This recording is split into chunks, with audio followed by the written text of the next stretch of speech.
You can stay here as long as you need. Wala namang kasama dito sa bahay. And frankly, I welcome the company. Salamat sa kuya. Basta kapag nahanap ko na si tatay, hindi na ako magiging abala sa inyo. No problem. Andrew, pwede ba kita makausap? Saglit lang.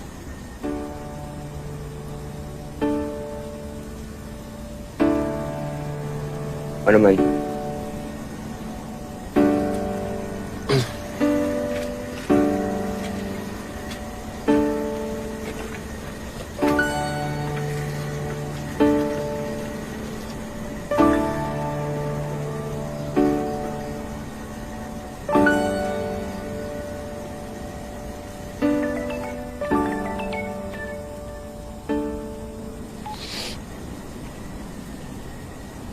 Hello?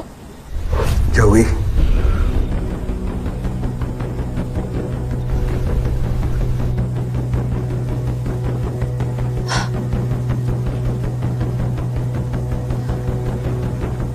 Tay! Joey, anak.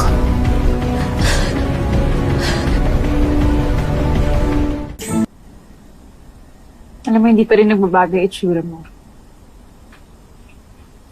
Gwapo ka pa rin.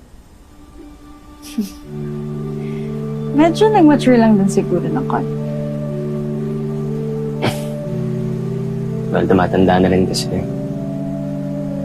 It's been 4 years since we last saw each other. Hindi ko hindi age eh. Stress. Well, it's a stressful job. Gusto ko talagang makuha itong expose ito. Yan ba talaga yung gusto mo?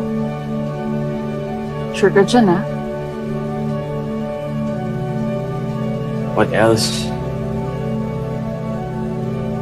Well, pretty si Joey. It's not hard to be attracted to her. Baka naman ginagawa mo to para... Para makatulong sa kaibigan ko. Yun lang yun.